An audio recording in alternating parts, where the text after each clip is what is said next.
cinema. Going back to cinema, we're going to talk about Barbarian, and so I'm the only one who's seen this. So I'm the one who's going to do a nice little dance around around a whole bunch of stuff because Barbarian is a horror movie that was released in America a while back and became a word of mouth hit. I think it's ended up making 10 times its budget, and it is one of these things where it's like, oh man, oh wow, and everybody's saying, oh, you think it's one thing, and then half an hour in it becomes something else, and when you find out what it is, oh my god, and that's the kind of stuff that you're hearing about Barbarian, and that is the only reason why I watched it, because of my aversion to spoilers. Because even though it's a horror movie, and I do not like horror movies, and I was like, but someone's gonna mention what this film's about, and because I'm a film buff, I guess I should know because everybody's talking about this. So it was a toss up between going to watch Bros, the gay romantic comedy, or watching Barbarian, and I went, I guess I should go see Barbarian, even though, quite frankly,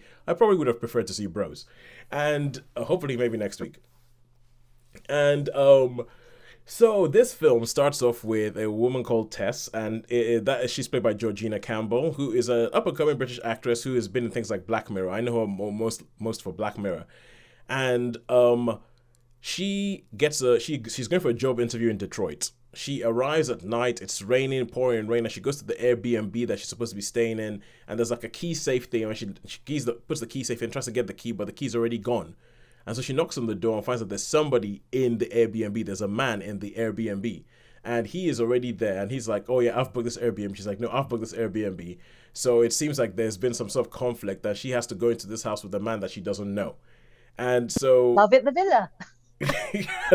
yes, Sharon. Love in the villa. Love in the villa. I think I've seen this film. And so what Sharon is talking about is a Netflix romantic comedy. One of those ones that has love in the title and has a stupid pun. But so essentially that's the original setup. But only with this, obviously, it's dark, it's raining, everything is, and it just feels, and it's a little bit kind of, and so the first bit of this film is like, what's going on here? Is it sinister? Who is this guy named Keith? Which is, and the fact that he's played by Bill Skarsgård, who is most famous known for playing Pennywise the Clown in it kind of it's unsettling. It's unsettling. Like, but so she's there. Hey, She has to, what? Keith is not a sinister name. I'm putting it out there. I don't know any sinister Keiths. Yeah, I know. That I think that's one of the things. It's kind of like the fact that you have this sinister situation with a guy called Keith. it's and so it's all about so that's how the film starts off, and it's all about, oh, this woman, she's a little bit vulnerable, has to go into this house with a guy because she doesn't really have any other choices, and that's about all you really should say about the film. That and because as it goes on, it morphs, it changes, things happen, goes on, it goes all horror. People make stupid decisions, and with this, with this film, I feel, Sharon, how you were talking about walking into Black Adam and thinking it was a Marvel movie and then going, what the hell's going on here? And Yeah. I feel like a lot of my complaints about this film are like the person who goes to a superhero movie and watches a superhero movie and complains that it was unrealistic because there was somebody flying around. And and I feel like if I'm going to watch a horror movie, that there's things I'm going to complain about, like, why would you do that? Why would you go down there? Why would you? No, no, no. There is an obvious line of, like, there's an obvious course of action to take here, and you are deliberately choosing to not take it. Have you never seen a horror film? Exactly. Yeah, yes, Yeah. yes. That and there's bits. So I'm not gonna lie. I was looking at my watch quite a bit.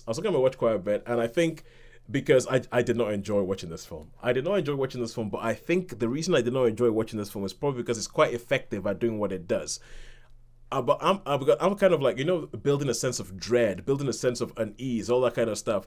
And I'm sitting there thinking, look, we know what's going to happen. We know there's going to be bad stuff happening. Just skip all this preamble and get to the bad stuff and tell me what the bad stuff is, because I don't have to sit down here and wait for, oh yeah, that's disgusting. Oh yeah, that's horrific. Oh, hang on a second.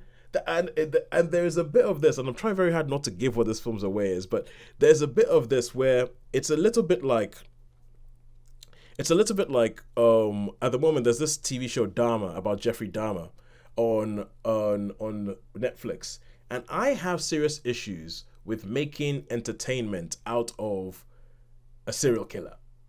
And Yes, I have I do. issues making entertainment out of a serial killer and treating it like it's all this big, It's a whodunit, and it's not a li- whodunit. like treating it like it's a big laugh. And there's elements of this that come from real life, and I am not sure that taking those elements that come from real life and making entertainment out of it, Mm. I I I personally don't like it. I personally don't like it, and I have issues with it. So when they reveal what's happening, I'm like, should you be making entertainment out of that? So, but a lot of people are raving about it. People are talking about it, and I think those are people who are horror buffs, because I think this requires a certain suspension of disbelief. It requires you to sit down there and be like, yes, you know what? I'm just gonna sit here, and I know it's a horror movie, and I'm going to just accept that. Oh, that guy's flying around like when I'm watching a superhero movie. I'm going to accept that. You know what? If you didn't do that thing, there would be no horror, and therefore I am fine with you doing that thing.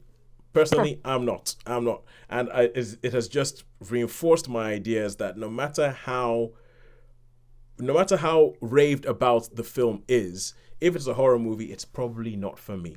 It's it's a little bit, it reminds me of Fresh, which was released earlier this year on Disney Plus, and Fresh did a very similar thing where you shouldn't know what's going on before you go into the thing. I guessed what it was beforehand, but it was a similar thing where I was like, should we be making entertainment out of this? I actually think Fresh and Barbarian would make a very, very uh, masochistic double bill.